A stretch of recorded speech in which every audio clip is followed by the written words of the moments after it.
The first thing I noticed when I walked through my childhood home's front door wasn't the smell of my mother's lavender candles or the familiar creak of the hardwood floors. It was the silence where my father's 1967 Shelby GT500 should have been rumbling in the garage. My name is Greta, and I'd just returned from an 8-month deployment as a trauma nurse in Eastern Europe. 12-hour shifts patching up soldiers and civilians, sleeping in bunkers, living off MREs and instant coffee. All I wanted was to see Dad's car, the one thing he'd left me when cancer took him 2 years ago, the one thing that still smelled like his cologne and carried the weight of every Saturday morning we'd spent together, him teaching me about engines while Mum rolled her eyes from the kitchen window. "Mum?"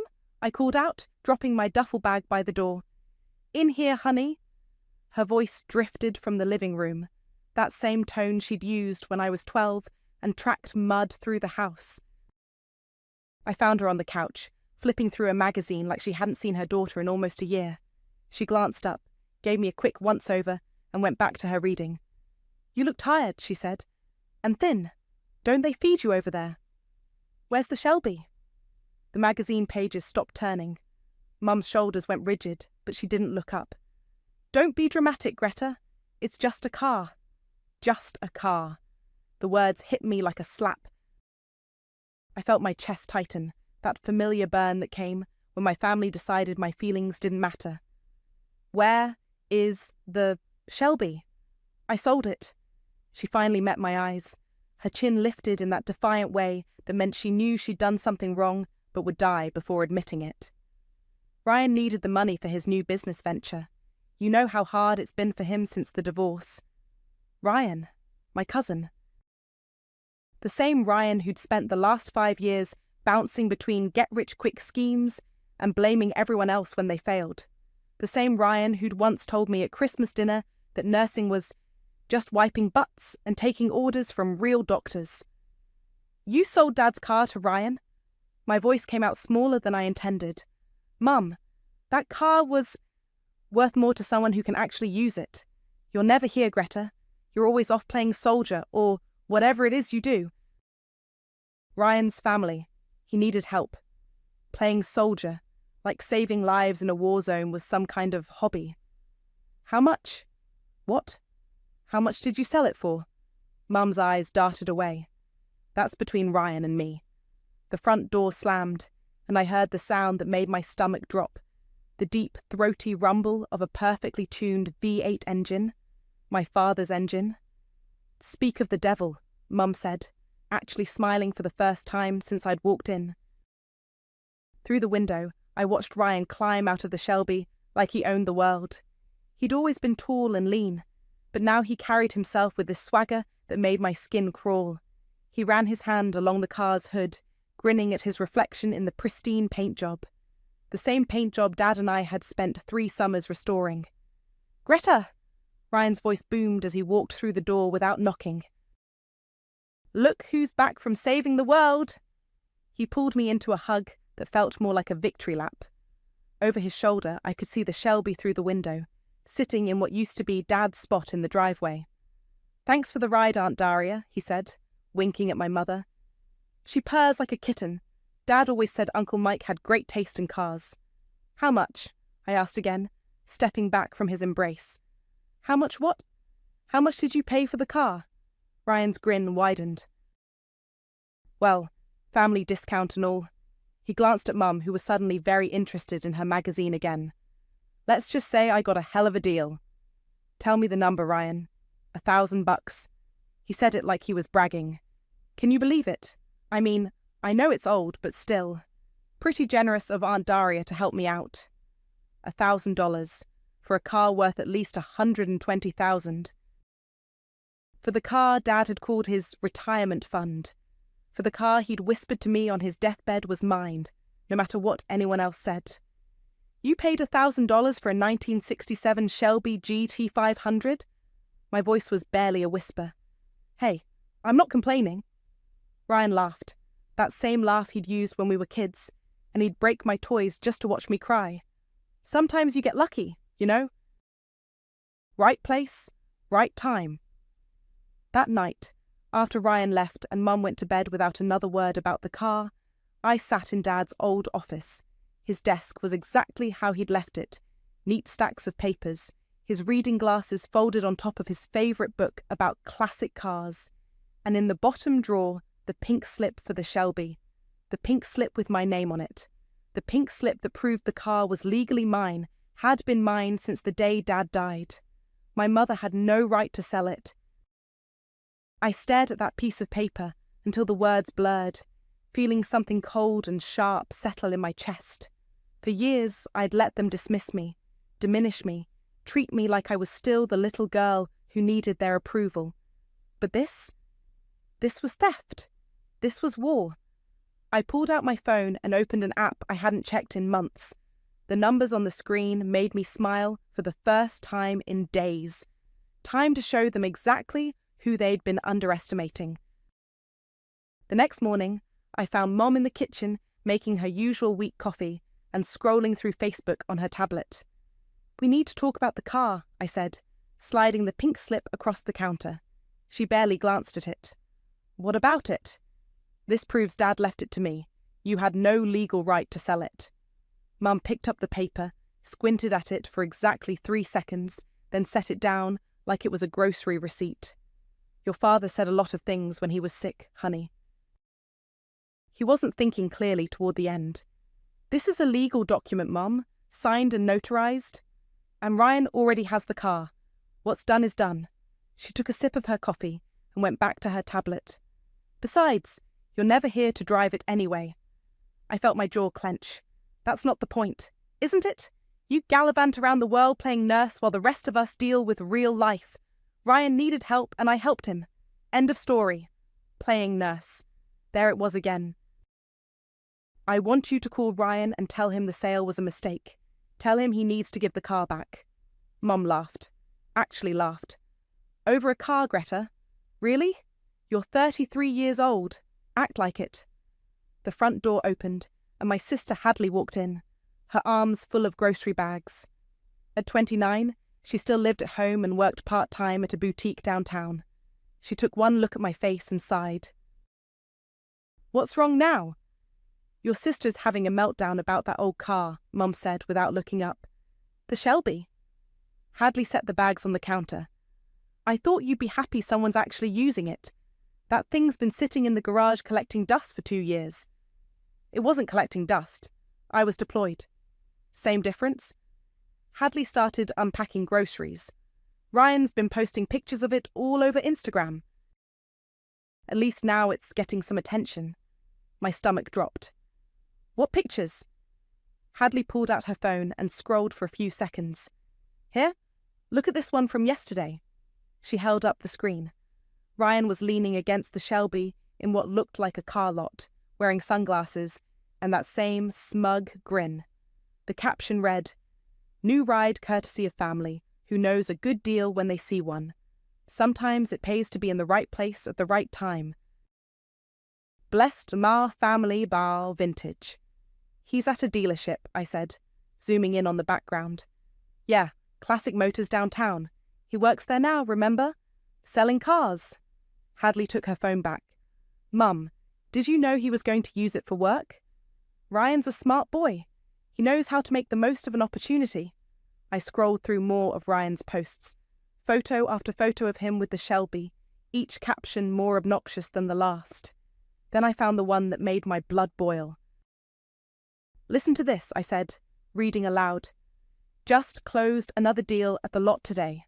Funny what you can get for cheap when family doesn't know the value of what they have. This baby's going to make me a fortune in commissions. So you're a hustle, Dalvin family discounts, damn winning." The kitchen went quiet. Even Mum looked up from her tablet. "He's using Dad's car to sell other cars," I said. "He's making money off it." "Good for him," Mum said, but her voice had lost some of its conviction. "Good for him?" "Mum, he basically stole a car worth over $100,000, and now he's bragging about it online." Hadley's eyes widened. "100,000? Are you serious?" "Dead serious. Dad and I researched the value before he got sick. That's why he left it to me in his will." "Will?" Mum's face went pale. Your father didn't have a will. I pulled out my phone and showed her the photo I'd taken of the pink slip. This is as good as a will. His signature, my name, dated 6 months before he died, when he was still completely lucid. Mum stared at the screen for a long moment, then handed the phone back. Well, it's too late now. Ryan's had the car for months. He's probably gotten attached to it. Attached to it? He's using it as a prop. Don't be so dramatic, Greta. It's just a car. Stop saying that. I slammed my hand on the counter, making both of them jump. It's not just a car. It's the only thing Dad left me. The only thing that was supposed to be mine. Hadley looked between us, clearly uncomfortable. Maybe you could work something out with Ryan, like buy it back from him. With what money? Mum scoffed. Nurses don't make that kind of money, honey. Not real money. There it was, the final insult. Not only had they stolen Dad's car, but they assumed I was too poor and powerless to do anything about it. I looked at both of them. My mother, who'd raised me to believe I'd never be good enough, and my sister, who'd always taken her side. They had no idea who I really was, no idea what I'd built for myself, while they were busy dismissing everything I did. You're right, I said quietly. Nurses don't make that kind of money. Mum smiled, thinking she'd won. But good thing I'm not just a nurse. I walked out of the kitchen, leaving them to wonder what I meant. Upstairs in my old bedroom, I opened my laptop and pulled up my investment portfolio. The numbers were even better than I'd remembered. $2.1 million in carefully diversified assets, real estate investments, stock options, cryptocurrency I'd bought years ago when everyone said it was worthless. All of it built quietly, methodically, while my family assumed I was just another broke healthcare worker living paycheck to paycheck. I opened a new browser tab and searched for Classic Motors downtown. Time to pay Ryan a visit at work. Let's see how attached he really was to that car. Classic Motors sat on a corner lot downtown, gleaming vintage cars arranged like jewellery in a showroom. Through the floor-to-ceiling windows, I could see Ryan gesturing dramatically at a couple looking at a red Corvette. The Shelby wasn't visible from the street. I didn't go in. Instead, I drove to a coffee shop across the street and made a phone call. Franklin? It's Greta. Greta? How the hell are you? Heard you were back stateside. Franklin and I had met during my deployment in Romania. He was a contractor who collected vintage cars as a hobby, and we'd bonded over late-night conversations about engines and restoration projects. He had connections everywhere. I need a favour, a big one. Name it. I need you to track down a car. 1967, Shelby GT500, blue with white racing stripes. It's at a dealership called Classic Motors. Let me guess, someone's trying to sell your baby? I'd told Franklin about Dad's car during one of our longer conversations. He knew what it meant to me. Something like that. Can you pose as a buyer? Get some information? Consider it done. Give me an hour. While I waited, I called my lawyer. Mohammed had been handling my investments and business affairs for 3 years. He was discreet, efficient, and had helped me set up several LLCs for my various income streams. Mohammed, I need to move fast on something. Can you meet me today? Of course. What's the situation? I need to buy a car back from someone who shouldn't have it. Quietly, through a shell company. Interesting? How quietly are we talking? My name can't appear anywhere on any paperwork. Not until I'm ready. I can have the paperwork ready by this afternoon. What's your budget? I looked across the street at the dealership, where my cousin was probably bragging about his latest commission. Whatever it takes. Franklin called back an hour later. Your boy Ryan is a piece of work, he said.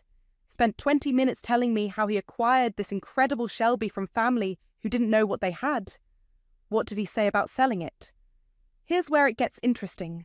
He doesn't own it anymore. He sold it to the dealership 3 weeks ago for 40 grand. My grip tightened on the phone. 40,000? Yep. Bought it from your mum for $1,000, flipped it to his employer for 40. Nice little profit margin. So the dealership owns it now? Technically, yes, But here's the kicker. Ryan's been telling everyone he's going to buy it back once he gets his next bonus. Says he's got his eye on buying into the dealership as a partner. I felt something cold settle in my chest. A partner? That's what he told me. Said the owner's looking to retire and Ryan's been saving up to buy in. Apparently, he thinks this Shelby deal proves he's got good business instincts. What's the asking price on the car? They want $95,000, which is actually fair market value. And what about the dealership? Did you get a sense of their financial situation? Franklin chuckled. You thinking what I think you're thinking? Maybe. What did you find out? Owner's name is Pete Morrison. Been running the place for 30 years, but he's struggling. Overhead's killing him, and he's got more inventory than customers. I did some digging after we talked. Public records show he's behind on property taxes and has a balloon payment due on his business loan next month. How much would it take to buy him out? For the whole operation? Property, inventory, everything? I'd guess somewhere around $800,000 to $1 million. Maybe less if he's desperate. I smiled for the first time all day. Franklin, you're amazing. What are you planning, Greta? Justice, can you keep this between us for now? My lips are sealed, but I want front row seats when whatever you're cooking up goes down. After hanging up, I drove straight to Mohammed's office. He was waiting with a stack of papers and that knowing look he got when he sensed a particularly interesting case. Shell Company's ready, he said, sliding documents across his desk.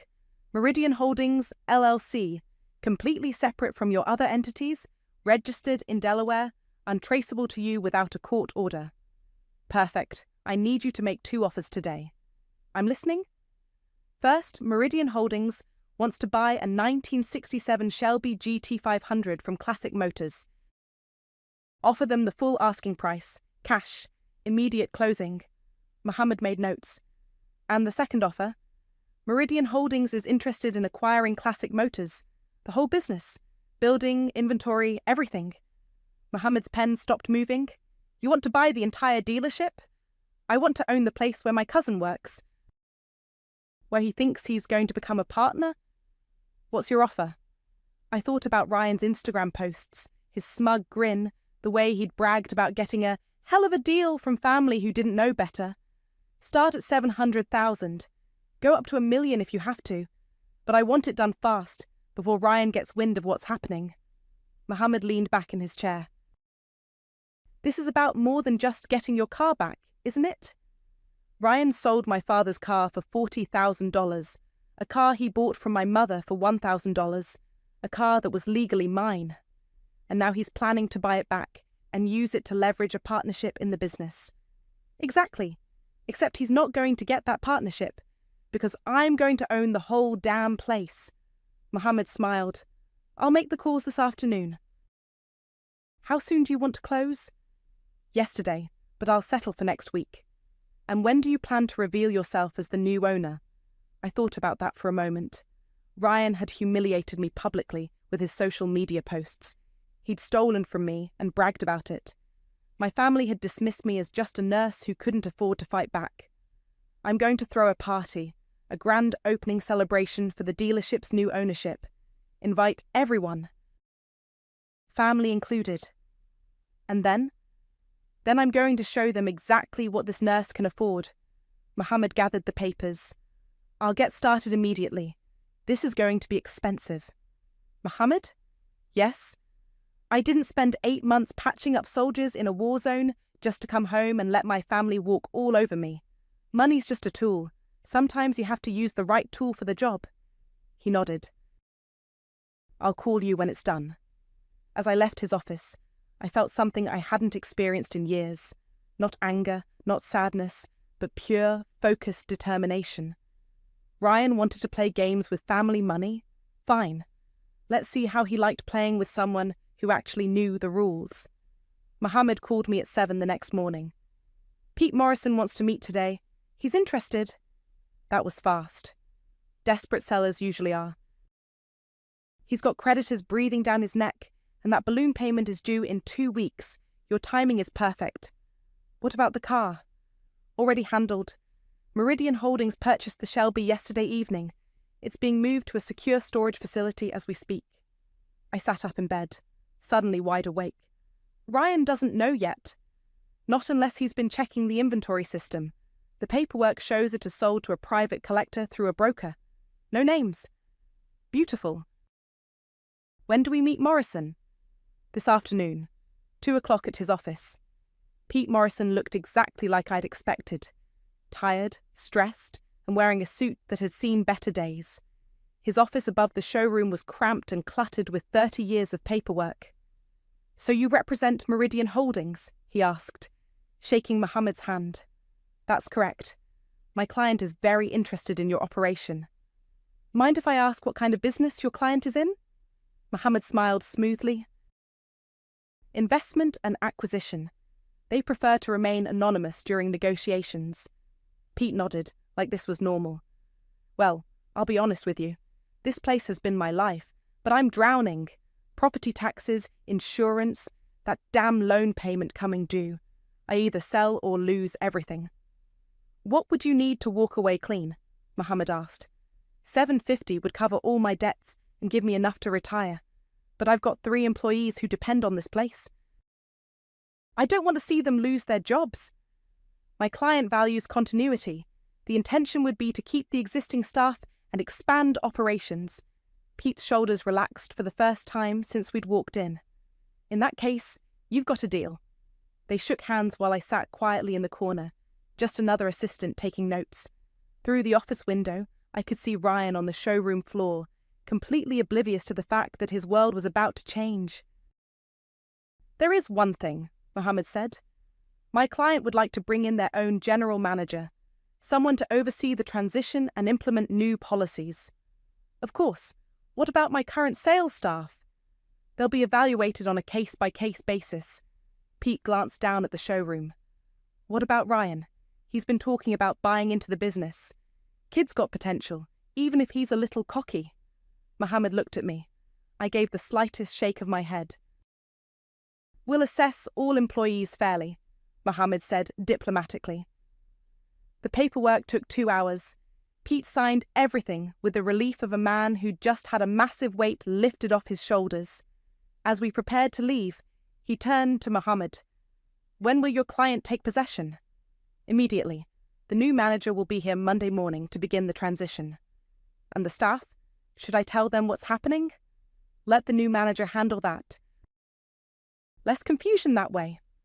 We left Pete in his office, probably calling his wife with the good news. In the parking lot, Mohammed handed me a thick folder. "Congratulations, you now own Classic Motors." "What about the new manager?" "Already handled. I reached out to Dorian Cox this morning. He managed a vintage car dealership in Phoenix before moving here last year. Impeccable references, and he's available immediately. He doesn't know who's really behind this. Not yet. I told him the owner prefers to remain hands-off initially. He's excited about the opportunity." I looked back at the building that was now mine. Through the windows, I could see Ryan showing a customer around a vintage Mustang, gesturing enthusiastically. "What happens Monday morning?" "Dorian arrives at 8 to meet with Pete and review operations." Pete introduces him as the new general manager, explains there's been a change in ownership, and then Pete leaves for his retirement in Florida. "And Ryan?" "That's up to you. Dorian will evaluate all staff based on performance and attitude. If someone's not a good fit..." Mohammed left the sentence hanging. My phone buzzed with a text from Franklin.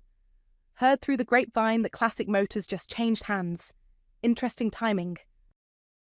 I texted back, "Just a coincidence." "Sure it is. What's next?" I thought about that.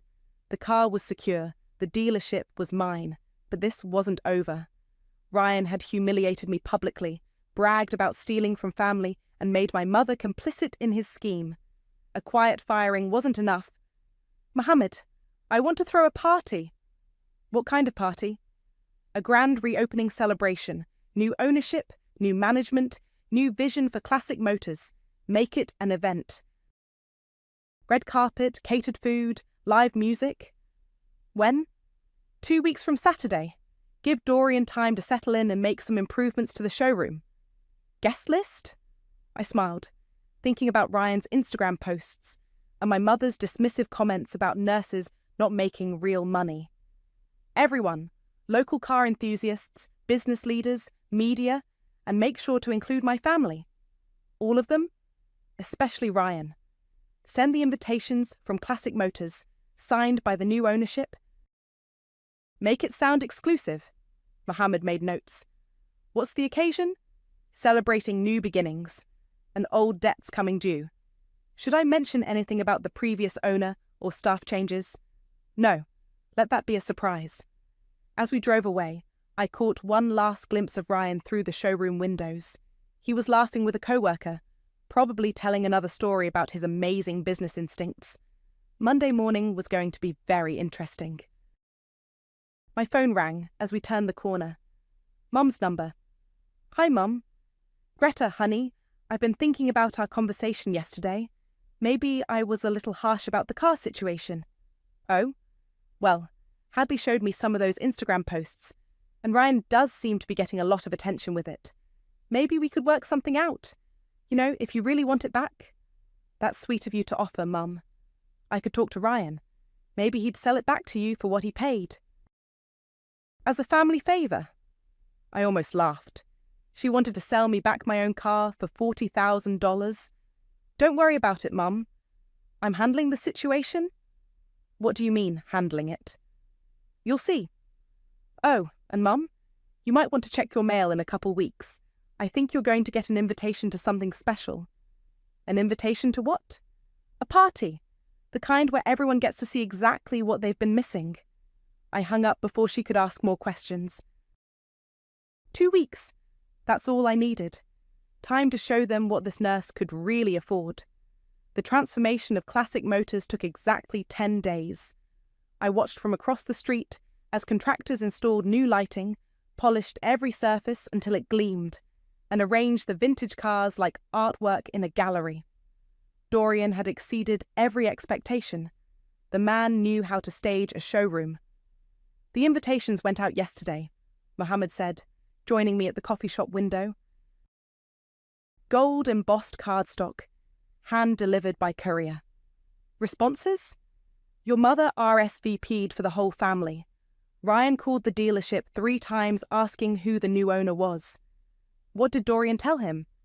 That all would be revealed at the gala. Through the window, I could see Ryan pacing near the front desk, gesturing wildly at Dorian. He'd been increasingly agitated since Monday morning, when Pete had introduced the new management and promptly left for Florida. How's he handling the transition? Mohammed chuckled. Not well. Dorian says he keeps asking about his partnership opportunity and when he can meet with the new owner. And Dorian keeps telling him to focus on his current responsibilities. My phone buzzed with a text from Hadley. Mum's freaking out about this party invitation. She's convinced it's some kind of setup. Also, did you know Ryan got fired yesterday? I looked up at Mohammed. Fired? Dorian's decision. Apparently, Ryan made some inappropriate comments about the new ownership and suggested the previous management had made promises that needed to be honoured. What kind of comments? According to Dorian, Ryan told a customer that the new owners were probably tech bros with more money than sense and that he'd be running the place within 6 months. I felt a smile tug at my lips. Poor Ryan. It gets better. He also claimed he had inside information about a valuable Shelby that mysteriously disappeared from inventory and that he was going to get to the bottom of it once he had more authority. He threatened to investigate his own theft? Essentially, yes. Saturday evening arrived with perfect weather. I stood in my apartment, looking at the red power suit hanging on my closet door, tailored, expensive, and absolutely perfect for what was about to happen. The dealership looked like something out of a movie. Red carpet stretched from the curb to the entrance, flanked by vintage cars with spotlights creating dramatic shadows. A jazz quartet played softly near the champagne station, and servers in black tie circulated with hors d'oeuvres. I arrived early and slipped in through the back entrance, wearing jeans and a baseball cap, just another member of the catering staff, invisible and unnoticed. Greta? Dorian found me adjusting the lighting on one of the display cars. Everything looks incredible. Your vision for this place is exactly what it needed. Thanks, Dorian. You've done amazing work. I still can't believe the previous owner let it get so run down. This inventory is worth millions. Some people don't recognize value when they see it. The first guests began arriving at 7. Local business leaders, car collectors, a few reporters from the automotive magazines. I watched from behind the service counter as they wandered through the showroom, admiring the cars and speculating about the mysterious new owner. At 7:30, my family arrived. Mom wore her best dress and that nervous smile she got at fancy events where she felt out of place. Hadley looked genuinely impressed, taking photos of the cars with her phone. And Ryan strutted in like he owned the place, despite having been fired 3 days earlier. He wore an expensive suit I'd never seen before and immediately started working the crowd. "Yeah, I used to work here," I heard him tell a group of collectors. "Great operation. The new owner's got good taste, I'll give them that." "Do you know who bought it?" someone asked. "Let's just say they made a smart investment. This place has serious potential." I watched him move through the crowd, shaking hands and dropping hints about his inside knowledge of the business. He paused at the champagne station, right next to where Mom and Hadley were standing. "Aunt Daria, you look beautiful," he said, kissing Mom's cheek. "Fancy party, huh?" "It's certainly impressive," Mum replied, looking around nervously. "Do you think Greta will show up?" "Who knows? She's been acting weird since she got back, all mysterious and secretive." "She said something about handling the car situation," Hadley said. "What do you think she meant?" Ryan laughed. "What's she going to do? Sue me? She's a nurse, not a lawyer. Besides, that car's long gone. Sold it to a private collector weeks ago." "You sold Dad's car?" Hadley's voice rose slightly. "I sold my car," Ryan corrected. "The car I bought fair and square from Aunt Daria. For $1,000, Mom said quietly. Hey, a deal's a deal. Not my fault the family didn't know what they had." At 8 o'clock, the lights dimmed and a spotlight illuminated a platform in the center of the showroom. Slowly, dramatically, a car began to rise on a hydraulic lift. The crowd gasped. Even from my hiding spot, I could hear the collective intake of breath as Dad's Shelby GT500 appeared, rotating slowly under golden lights. The blue paint gleamed like liquid sapphire, the white racing stripes perfect and pristine.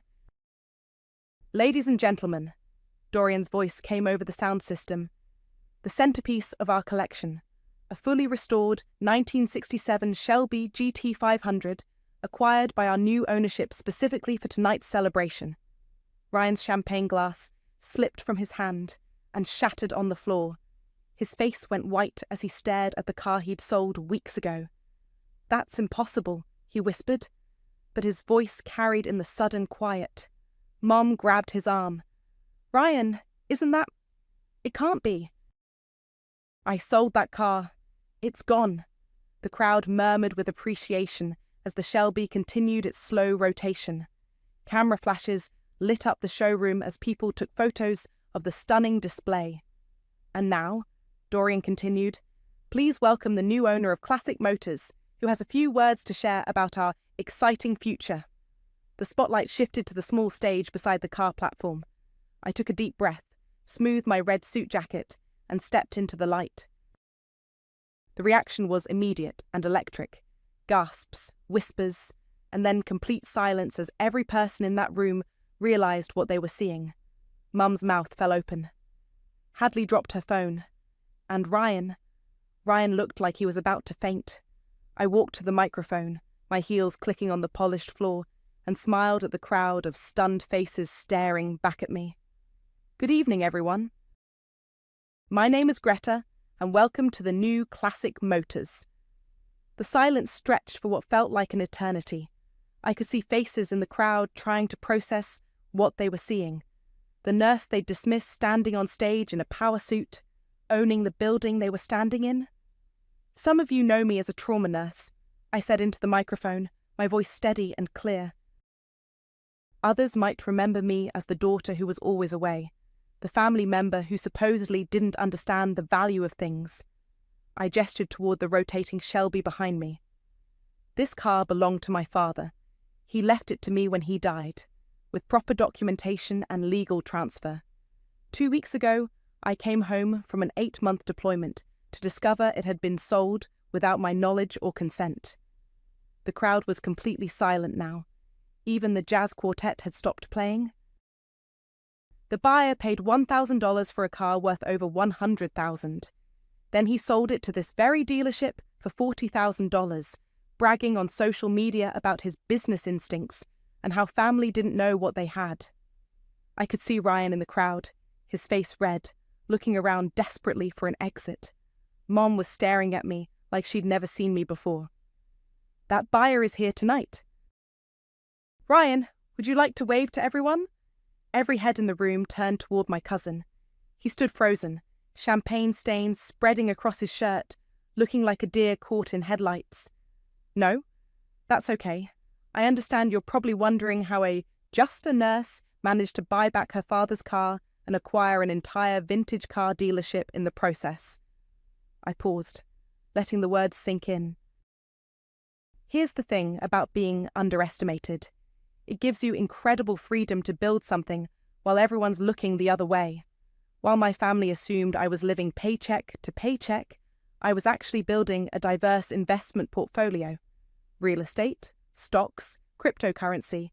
Turns out, when you're disciplined and strategic, money grows. A reporter in the front row was frantically taking notes. Someone else was recording with their phone. I bought this dealership not for revenge, but for justice, and to prove a point that apparently needed proving, that the woman you dismissed as just a nurse has more business sense in her little finger than some people have in their entire bodies. Greta. Mum's voice cut through the crowd. She pushed forward, her face a mixture of shock and embarrassment. You can't be serious. You bought this whole place? Dead serious, Mum. Paid cash. Above asking price, actually, because the previous owner was struggling with debt that could have been avoided with better management and less tolerance for employees who steal from family. The crowd murmured at that. Ryan tried to back toward the door, but people were blocking his path, all of them staring at him with a mixture of disgust and fascination. Ryan, don't leave yet, I called out. I have something for you. I reached into my jacket and pulled out an envelope. This is your final paycheck from Classic Motors. You were terminated earlier this week for unprofessional conduct and making unauthorized promises to customers about future ownership opportunities. The envelope fluttered to the floor at his feet. He didn't pick it up. You see, Ryan thought he was going to buy into this business. He thought his little car flip proved he was partnership material. What he didn't realize is that actions have consequences, and stealing from family has the biggest consequences of all. I didn't steal anything. Ryan finally found his voice. Aunt Daria sold me that car fair and square. For $1,000, a car you knew was worth 100 times that amount. That's not my fault. I didn't set the price. No, but you bragged about it. You posted on social media about how family didn't know the value of what they had. You turned my father's memory into your personal victory lap. The crowd was getting restless now. I could hear whispers of disgusting and what kind of person does that to family? Hadley stepped forward, tears streaming down her face. Greta, I'm so sorry. I didn't know. I thought you were just being dramatic about an old car. It was never about the car, Hadley. It was about respect, about being valued, about not being dismissed just because I chose a career helping people instead of making money. But you did make money, someone called out from the crowd.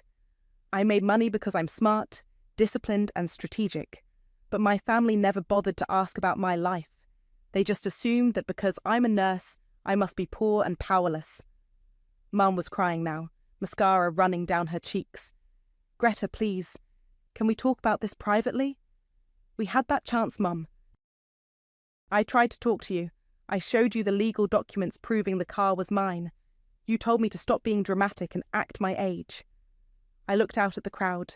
at the reporters still taking notes, at the business leaders who were seeing my family's dysfunction play out in real time. I want everyone here to understand something.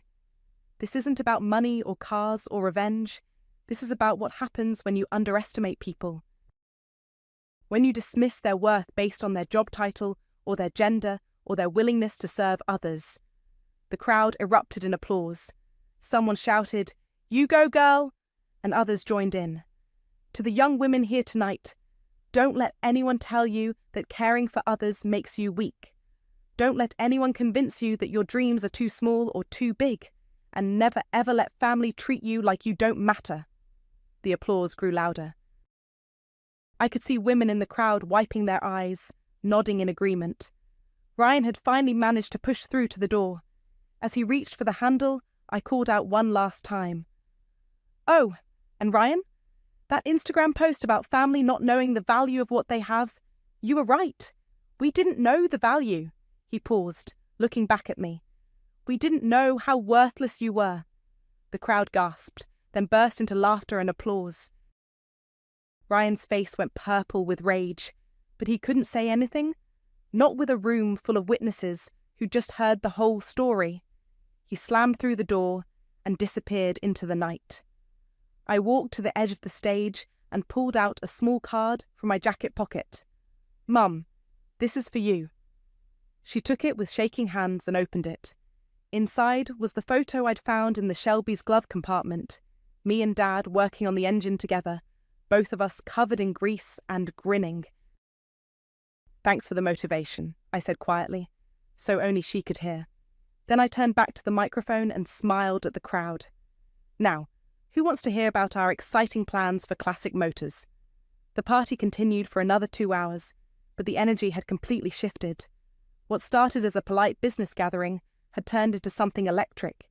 People kept approaching me, shaking my hand, asking for business cards, wanting to know my story. "That was incredible," said a woman in her 50s, who introduced herself as the editor of a local business magazine. "Would you be interested in doing an interview? Our readers would love to hear about your investment strategy." "And your family strategy," added a younger woman with a recording app on her phone. "I'm a blogger for women in finance." What you just did, calling out that toxic behaviour publicly, it's exactly what needs to happen more often. I exchanged contact information with both of them, still processing the fact that my private family drama had just become a very public statement. Dorian appeared at my elbow. "The local news station wants a quick interview. They're calling it a David and Goliath business story with a twist." David and Goliath. Small-town nurse takes down entitled family member and builds business empire. Is already trending on social media. I looked around the room and realised people were still filming. Still posting? My story was spreading in real time. "Greta?" Hadley's voice was small and shaky. She stood a few feet away, clutching her purse like a lifeline. "Can we talk?" "Please?" I nodded to Dorian and followed my sister to a quiet corner near the vintage Mustangs. "I feel sick," she said immediately. "About everything. About the car, about how we treated you, about Ryan." "Hadley, no, let me finish. I've been thinking about it all week, ever since you came home. The way Mum talks about your job, the way we all just accepted that you were the one who had to sacrifice everything.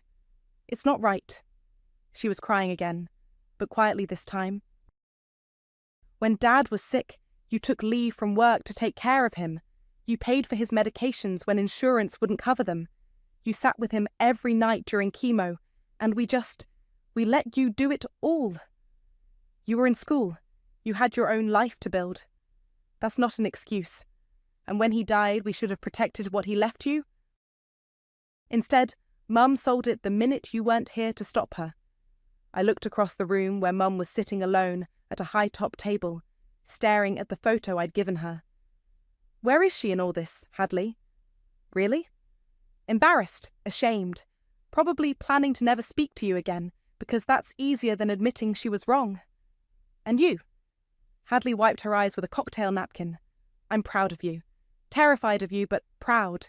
I had no idea you were this successful. This smart about money. I tried to tell you guys, Remember when I mentioned my investments last Christmas? Mum changed the subject to ask when I was going to find a husband and settle down. Because she thinks your worth is tied to taking care of other people. Dad, patience, eventually a husband and kids. She can't process that you might be taking care of yourself. A reporter approached us, but I waved him off. This conversation was too important. What happens now? Hadley asked. I don't know. I got my car back. I made my point.